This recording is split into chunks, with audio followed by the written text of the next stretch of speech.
우리 한국 교회를 지구촌 안에서 정말 복받은 교회가 되게 하신 게 사실입니다. 복음이 이 땅 안에 들어오고 엄청난 부흥이 한국 교회 안에 있었습니다. 그것은 우리의 민족성과도 연관이 있습니다. 열심을 내는 데는 우리만한 민족도 아마 없을 겁니다. 정말 열심히 예수를 믿었고 또 선교사들로 통하여 말씀을 잘 받아들여서 교회가 소중했고 직분이 소중했고 정말 하나님만 바라보며 열심히 한 우리 한국 교회였기에 부흥도 정말 하나님의 역사 안에서 크게 이루어졌는 게 사실입니다. 지금은 선교사 파송에 있어서는 미국 다음으로 두 번째 가는 나라가 될 정도의 그런 선교 국가가 되어 있기도 합니다. 그리고 세계 50대 교회 가운데에서 20개 교회가 우리 한국에 세워져 있는 것도 축복입니다.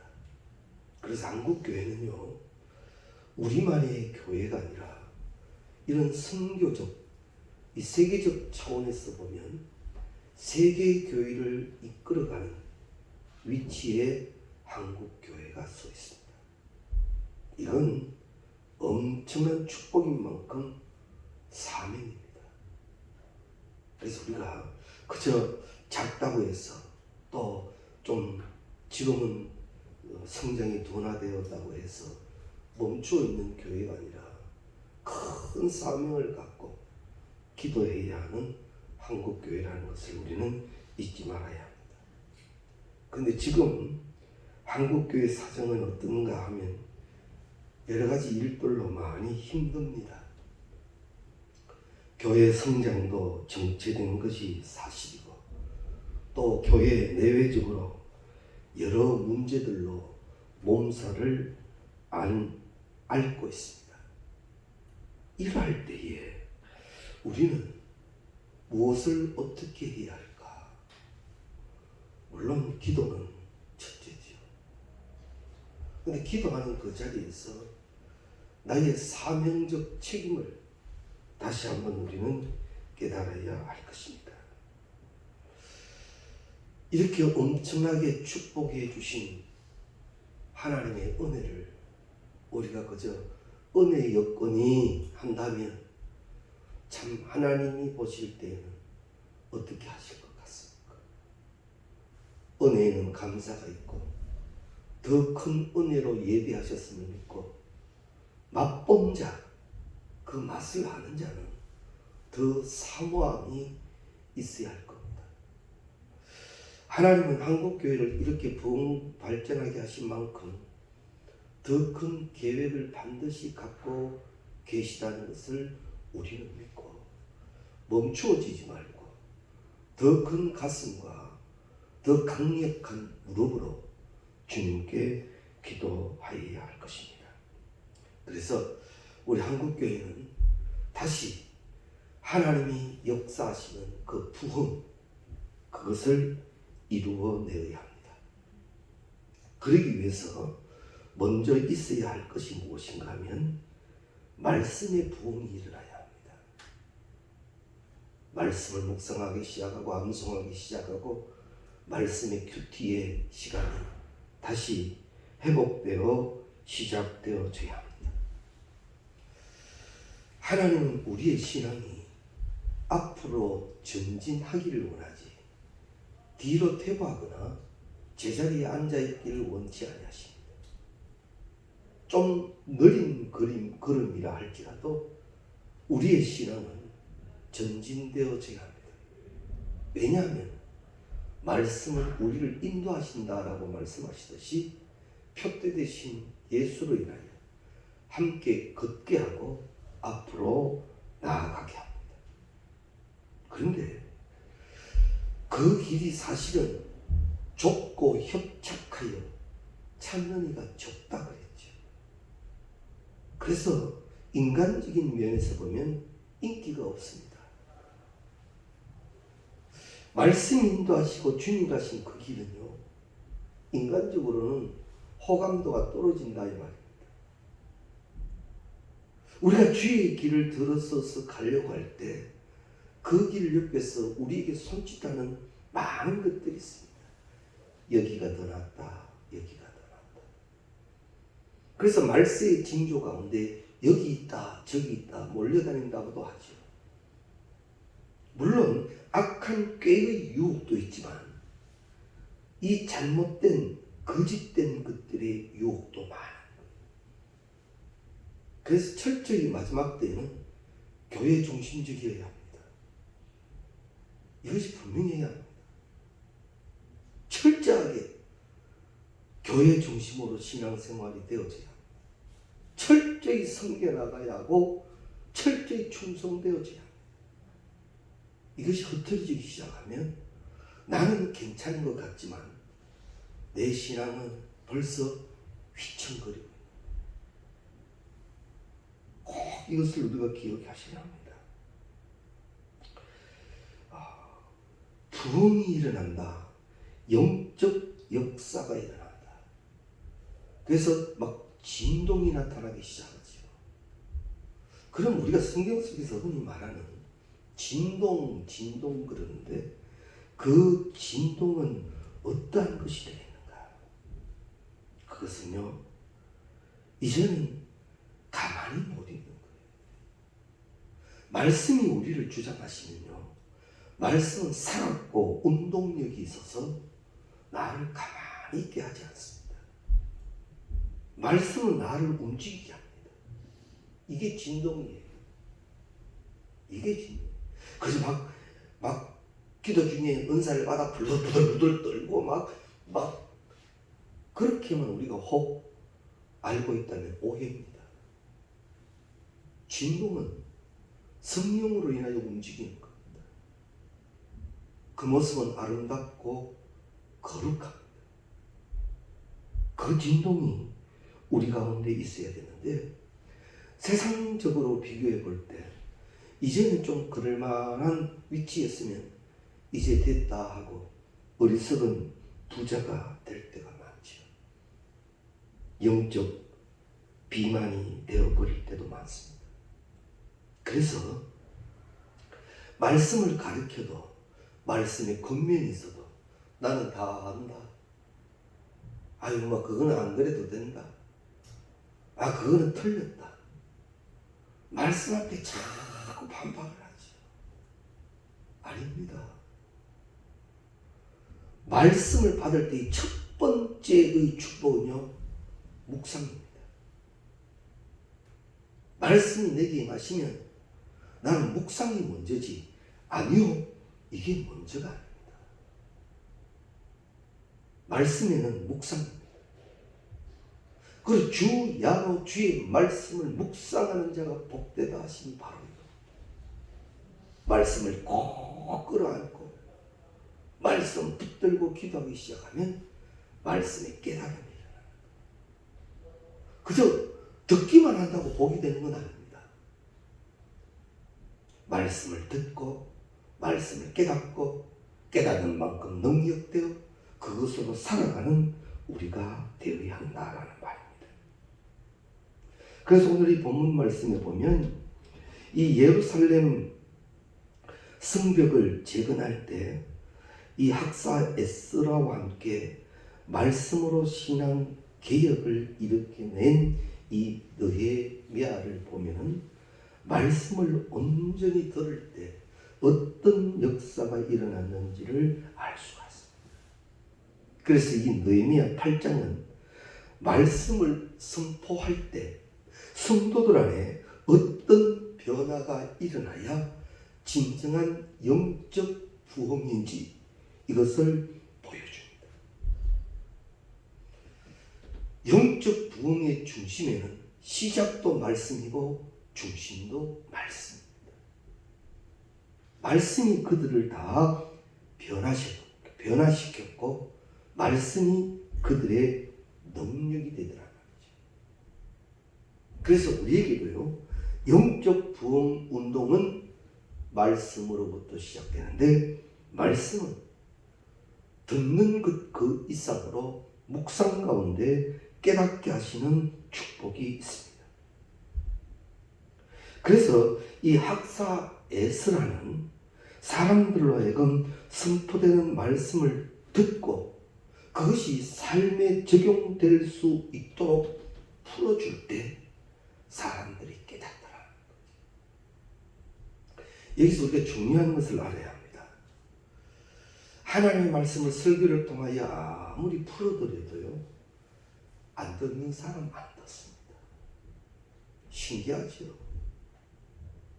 한 자리에서도 은혜 받고 깨닫고 말씀의 능력을 누리는 자가 있는 반면 전혀 그러지 못하는 경우도 있습니다. 그래서 우리가 말씀 앞에서 우리가 기도해야 할 제목 중에 하나가 하나님, 들음이 깨달음이 되게 해달라. 말씀의 들음이 깨달음이 되게 해달라고 기도해야 합니다.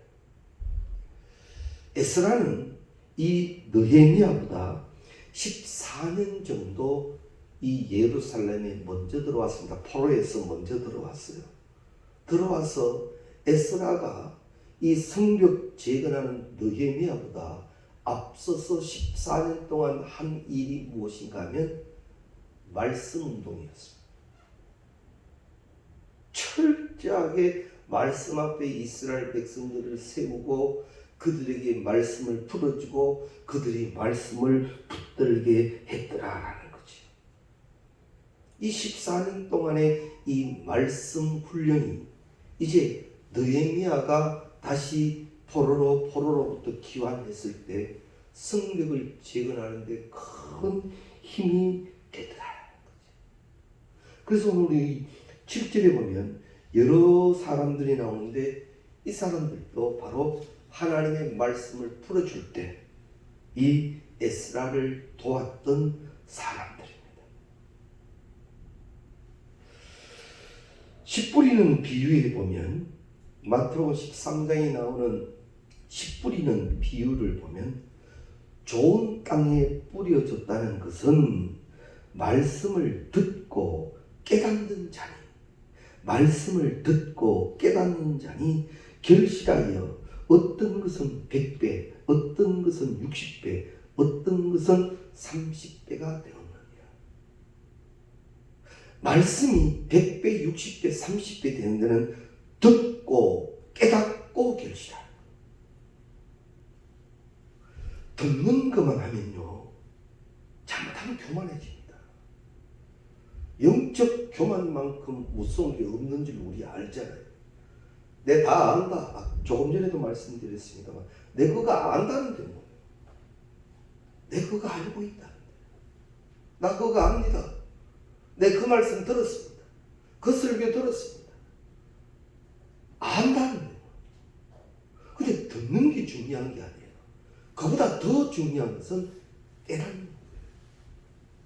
말씀이 나를 깨닫게 하실 때 그 축복을 누려요. 그래서 말씀이 우리 가운데 오실 때는요, 찌르고 쪼개시죠. 말씀이 그렇게 하시는 거예요. 오 주여.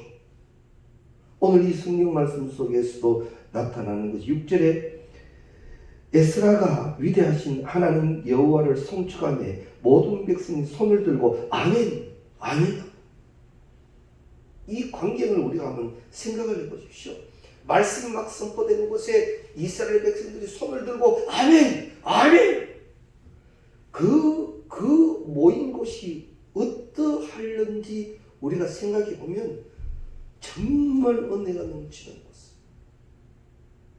말씀을 듣고 은혜가 된단 말이죠. 깨달음이 됐단 말이죠. 그리고 그들은 들은 대로 깨달은 대로 행하기 시작합니다. 놀라운 하나님의 역사는 이렇게 이루어진다라는 말입니다. 그래서 우리도요, 하나님의 말씀 앞에서는 아멘, 이게 되죠. 말씀 앞에. 근데 참 그게 안 되지, 그죠? 뭐 하나님 뭐 기가 먹었나? 누가 또 너무 또 아멘 아멘 하면 아이고 우습다 그러고 오히려 그것이 흉이 되고 이상하게 그게 왜 흉이 되죠? 아멘 열심히 고백하는 게 왜 흉이 돼요? 그래서 우리가 말씀 앞에서는 이 훈련을 자꾸 해야 합니다. 아멘. 그렇습니다. 아멘. 우리 교회 우리 예배 드릴 때 한번 주의 깊게 보십시오.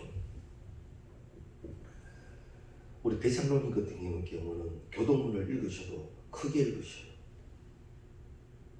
근데 그저 읽는 동 마는 동 안 그래도 마스크를 껴서 잘 안 들리는 방법에 그저 이러면 이게 말씀은요 소리요 크게 읽는 거예요. 아멘 아멘 하는 거예요. 그 일에 앞세워진 이들이 그렇게 못함이 안타까울 뿐이지 그걸 우리가 해야 돼.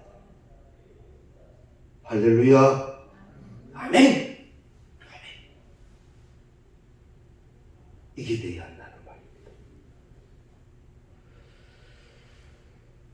그래서 하나님의 기대는 듣는 자리에서 우리가 있는 것으로 끝나지 않고 말씀대로 살아갈 때 말씀으로 함께 하시기를 원하십니다. 하나님 말씀하시는 하나님이라는 이 말씀은 함께 하시는 하나님이라는 말씀입니다. 그건 내가 오늘 또 함께 하신 하나님의 축복을 어떻게 누릴 건가? 내가 삶 속에서 말씀 붙들고 주님 저에게 이렇게 말씀하셨죠. 하나님 이 말씀 저에게 주셨죠. 하나님 이 말씀 듣고 깨닫게 하셨죠. 이렇게 말씀 붙들고 가는 게 하나님이 함께 하시는 축복이단 말이에요. 그런데 조금 걱정하면 말씀은 하나도 없습니다. 염려, 근심, 걱정만 가득한 게 우리지요. 그래서 경건의 훈련을 해야 됩니다. 기쁘나 즐거우나 때로는 힘들고 어려워도 주님 내게 주신 이때에 주신 말씀 또 기억해내서 하나님 이 말씀이 이루어지게 되는 줄 압니다. 이게 하나님이 함께 하시는 축복이다. 그 축복을 온전히 누리는 우리가 다 되시기를 바랍니다. 우리가 열매 맺기 위해서는 먼저 자신을 점검해야 합니다.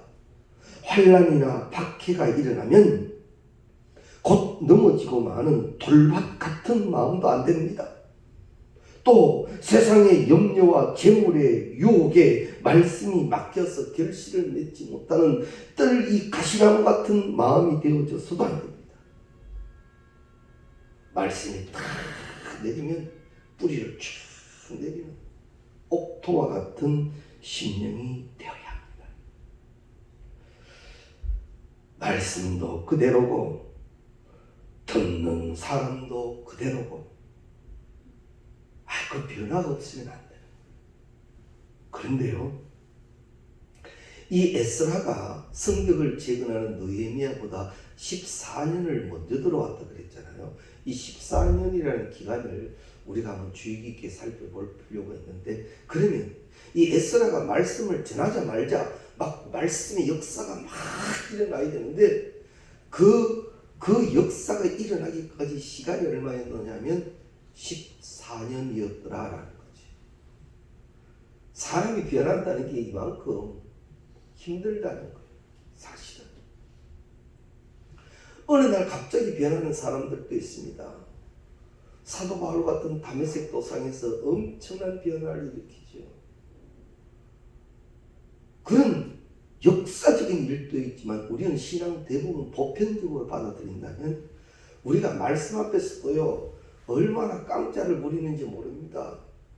아무리 나에게 말씀이 임해도 끄떡도 안 할 때가 얼마나 많은지 모릅니다. 그런데 말씀 앞에 옥토와 같은 심령은요 바로 뿌리를 내리기 시작해요. 이게 신이야. 그래서 강팍해지지 말라 그랬죠. 내 개인의 성향이 옥토이어야 하고 교회의 성향이 옥토이어야 합니다. 그걸 만들어가야 합니다. 강성도 좋지만 다른 건 몰라도 말씀 앞에는 옥토이어야 합니다. 그 풍토를 우리는 꼭 만들어가야 합니다. 그래서 이 목회자들이 그걸 참 사실은 중요하게 여깁니다.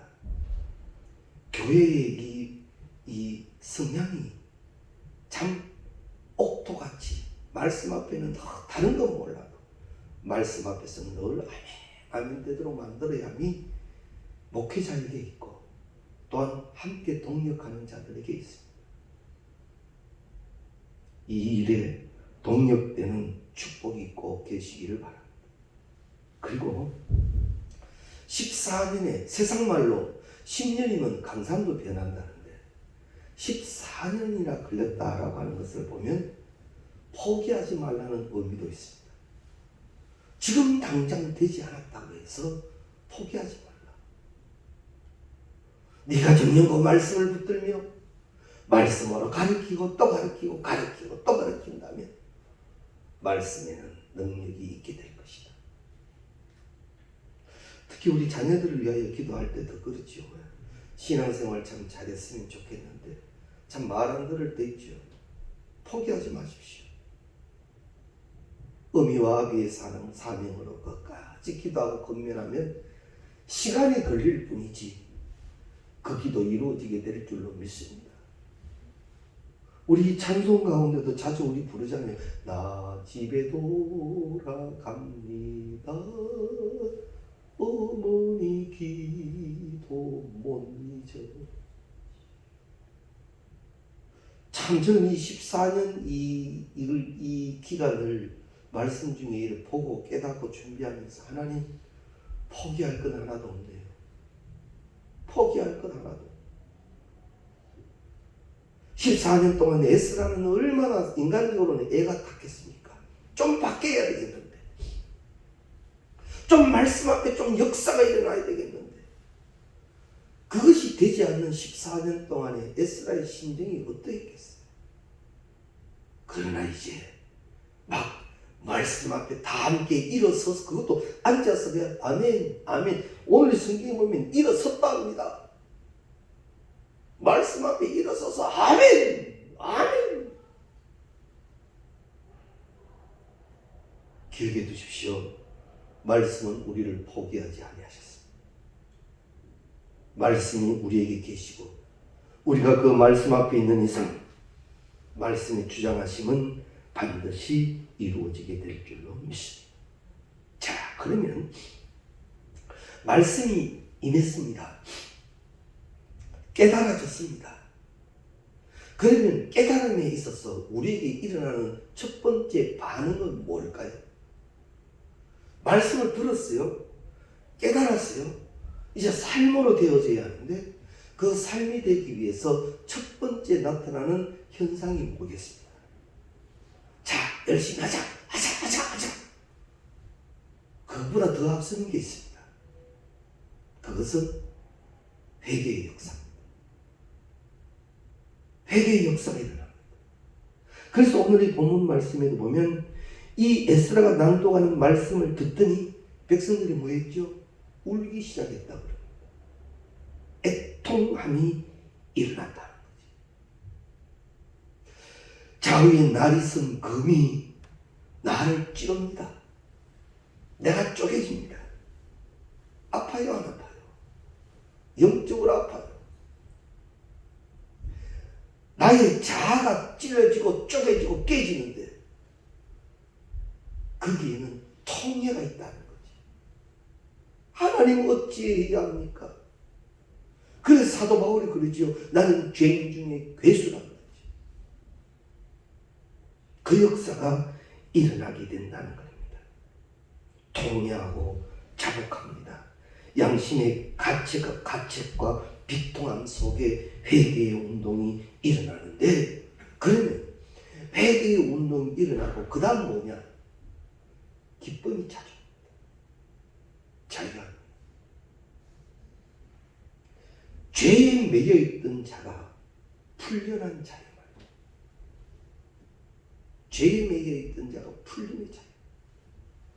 늘 거기에 묶여서 늘 끌려다니고 어찌할 줄 몰랐던 내가 이제는 자유하기 시작합니다. 그래서 우리 찬양 가운데도 있죠. 새사슬 끊겼네 우리 자유 얻었네 할렐루야. 그 사슬에서 끊겨지게 된다는 말입니다. 하나님의 말씀을 영접하고 깨닫기 시작하면 회개가 일어나는데 회개 다음에 일어나는 것이 바로 기쁨이라는 겁니다. 그래서 이 기쁨은요, 주의 일을 할 때 그저 마지못해서 하는 게 아니에요. 주의 일이 기쁜 거예요. 맡겨주신 게 기쁜 거예요. 우리가 기쁨으로 일할 때의 기분 알죠? 막 일하면서 막 신바람 나는. 하나님과 우리의 관계를 땅에서 자녀와 부모의 관계 속에서 많이 알게 도우셨다라고 자주 말씀드리는데요. 자, 타지에 나가 있던 아이가 명절을 당해서 부모 찾아온답니다. 그때 부모가 가장 먼저 생각하는 게 뭐죠? 아이고 이놈 이거 좋아하는데 이거 맛있게 먹는데 그리고 그것도 막 만드는데 그때 아이고 하고 힘들어하면서 아이고 오지 말지 아이고 이럴 뿐 없어요. 마음으로 그렇게 보고 이놈 이 녀석이 와서 이거 먹을 거 생각하니까 너무너무 좋은 거예요. 기분이 너무 좋은 거예요. 그 기쁨을 오늘 이 말씀으로 비유하면 조금 비유가 될까요? 주의 일을 하면서 기쁘단 말이에요. 이래 기쁠 수가 없어요. 막 찬송이 막 나오는 거 주의 일하면서. 일하면서 뭐 불평스럽게 막 아이고 내 혼자 이거 해야 되나. 우리 교회 사실 예배 마치고 나면 우리가 이제 청소할 때도 그래요. 조금 숫자가 작으면 목사님 안 되겠습니다. 조를 짜서 합시다. 그저 시간 되시는 분들 그렇게 서로 모여서 기쁜 가운데 하면 문제될 거 뭐 있나? 교회가 어디 큰가요? 그러면 그 조를 짜서 내 조 아닐 때는 나는 안 하겠다 이 말인 거예요. 그건 주의 일에는 기쁨이 수반되어야 합니다. 할렐루야, 할렐루야. 꼭 기억해 주십시오. 이게 말씀이 온전히 내게 임한 현상이에요. 회개하는 자의 현상이에요. 그게 안 되니까 늘 불평입니다. 늘 불평. 이거 물론 다른 많은 문제점들도 있겠습니다만 먼저 큰 문제는 나 자신의 영적 문제. 나 자신의 영적 문제가 나를 일으켜 만든다. 회개하는 자는 기뻐합니다. 그래서 우리 한국 교회는요, 1907년 이 평양 대부흥 운동이라고 그랬죠. 장대현 교회에서 바로 이 운동이 일어나는데 성령 대부흥 운동입니다. 성령이 막 역사하셔서 말씀을 받게 하시고 말씀 앞에 막 꿇어 엎드려서 통회하고 자복하고 거기서 막 힘을 얻고 일었으니 순교하는데도 불평이 없는 거예요. 찬송하며 순교하는 거지. 사실 이 은혜가 질서대로 되지 않으면요 순교 못합니다. 순교 안 됩니다. 내 죽고 난 뒤에 뭐가 필요해요? 의미 없어요. 안 됩니다. 그런데 영적으로 일어나는 사건은 그것이 기쁜 거예요. 사랑하는 성도님 여러분, 이 기쁨이 꼭 계시기를 주의 이름으로 축원합니다. 자, 보십시오. 죄로 인하여 늘 힘들어하던 내가 회개를 통해서 그것이 해결되어 버렸는데 왜 기쁨이 없겠어요. 근데 회개하고도 여전히 아우 슬프라, 아이고 힘들어라, 이건 아니, 이런 현상은 잘못된, 회개가 잘못된 거예요. 회개한 자는 기쁨이 있어요. 진정 회개한 이들에게는 기쁨이 있다고요. 막 내 따라 막 눈물을 콧물 다 흘리고 막 통회하며 잡아가고 있다는데 왔어도 끝나고도 여전히 딴소리 하면 이거 잘못한 거예요. 말씀은 우리가 잘 깨어져야 합니다. 그래서 나를 회개시킨 말씀이 고맙고 감사하지요. 그래서 그 무엇과도 바꾸지 않지. 자, 그럼 점검을 해봅니다. 나는 하나님의 말씀이 진수성찬보다 좋습니까? 나는 하나님의 말씀이 단잠보다 좋습니까? 나는 하나님의 말씀이 부귀영화보다 좋은가?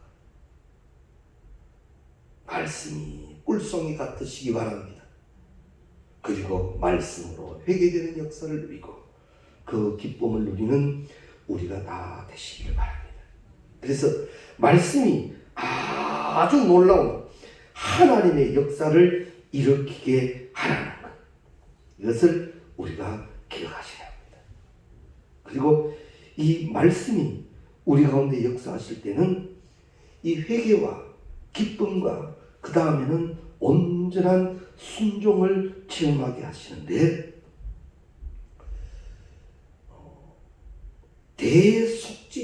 속죄일이 되면 속죄일은 하루고 그 다음 그 속죄일을 지키는 절기는 7일입니다.